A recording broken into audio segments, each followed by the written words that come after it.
É um caso tão sensível porque se os pais são os responsáveis, né? Se você é menor de idade, você vai passar por um procedimento abortivo, os pais precisam autorizar. E nesse caso você tem o não consenso. O pai dizendo uma coisa, a mãe dizendo outra e ainda esse caso que está sendo investigado a respeito do estupro e toda a exposição desse pequeno ser humano, uma menina de 13 anos e que muitas pessoas podem chamar de criança, muitas chamarão de adulto e que gera muito debate o caso, Clarissa. Elisa, esse episódio, ele é um exemplo claro de uma coisa que a gente tratou aqui mais de uma vez na programação, quando a gente estava falando desse projeto que foi discutido no Congresso Nacional, que equiparava o aborto ao crime de homicídio, o aborto após a 22ª semana ao crime de homicídio. A realidade brasileira, seja da nossa justiça, da velocidade da nossa justiça em resolver uma pendência como essa, ou seja, da realidade individual das pessoas que têm dificuldade de acesso a isso, não comporta um marco temporal como esse. O que a gente viu acontecer aqui? Uma menina de 13 anos, as informações ainda estão vindo a público, né? Porque por se tratar de uma menor, Elisa, esse caso corre sob segredo. Então, a gente está começando a ter conhecimento das informações agora, mas o que está correndo na imprensa é que o argumento, inclusive, colocado pelo pai da menina para pedir à justiça que não autorize esse aborto, é por si só um argumento ilegal. Por quê? Inclusive, as informações que eu pude ver, ele alega que o estupro ainda estaria em investigação. Não existe estupro em investigação numa menina de 13 anos. Ela tem menos de 14 anos, como disse a Basília, é estupro, invariavelmente. Então, não existe dúvida quando a gente tem essas características da vítima. Ela tem menos de 14 anos, ela se relacionou mesmo que consensualmente com um homem de 24, não existe consenso para uma menina de menos de 14 anos. É estupro, ponto final.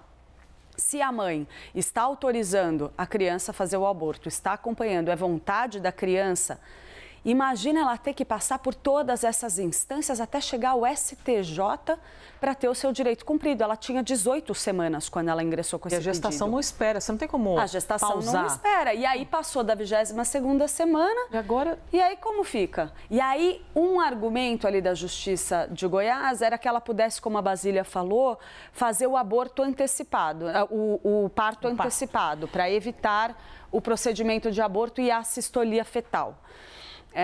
O que isso significaria? Você teria que colocar uma menina de 13 anos para passar pelo procedimento de um parto, ouvir o batimento cardíaco da criança, acompanhar, ver o nascimento do bebê. Ela está na mesa, ela está ali acompanhando o que está acontecendo. Imagina o grau de violência que você está submetendo essa vítima mais uma vez. Uma menina que já está numa briga judicial que aos 13 anos, pelos relatos que a gente viu na imprensa, chegou a dizer que ou a justiça lhe dava esse direito ou ela ia dar um jeito de resolver a questão sozinha. É uma menina de 13 anos. Então, imaginar que uma questão aparentemente ideológica tenha criado essa circunstância, esse grau de constrangimento público, de violência psicológica com essa menina, é muito assustador. O que demonstra? A nossa realidade aqui no Brasil não comporta um marco temporal em 22 semanas para garantir que essas meninas, essas mulheres tenham o seu direito assegurado. Como isso vai se dar?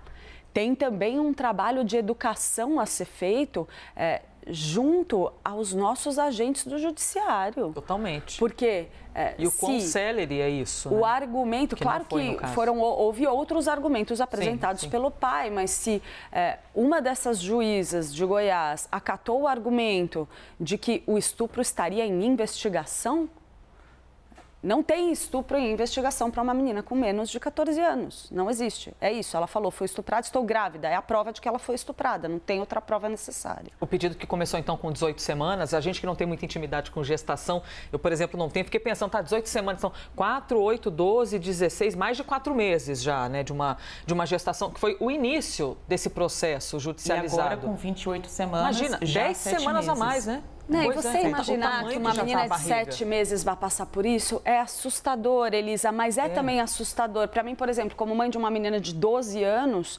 imaginar que se isso acontecesse com a minha filha, talvez eu estivesse numa briga judicial para que ela possa exercer esse direito desde que ela o quisesse.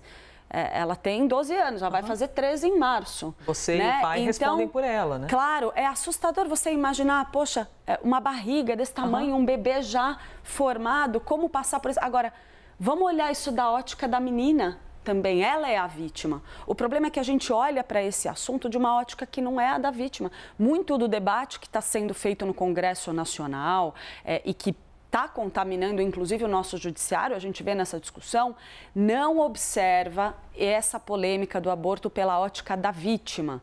Isso está sendo visto pelo ponto de vista ideológico, pelo ponto de vista da religião, pelo ponto de vista social, mas não está olhando a ótica da vítima, que tem que ser a prioridade nesse caso. É uma criança que já foi vítima de uma violência absurda e que não pode ser submetida a mais violências para que ela não possa exercer um direito que ela tem por lei. Se a lei dissesse algo diferente, se a lei não permitisse o aborto, a gente não estaria aqui tendo essa discussão. A questão é que ela tem esse direito garantido em lei. Reportagem que está no ar no site da CNN Brasil. Também tem ali o desdobramento do Bruno Laforé, que também conversou com a família e as informações foram expostas também no site. Basília, Clarissa, obrigada pela conversa. E sempre lembrando, claro, que no nosso país é assim, se você é rico, você vai lá, descola os meios para o método abortivo, ninguém fica sabendo, acabou. Se você é pobre, você morre junto com o neném. Essa é a realidade. Esse é um assunto que é real, tá?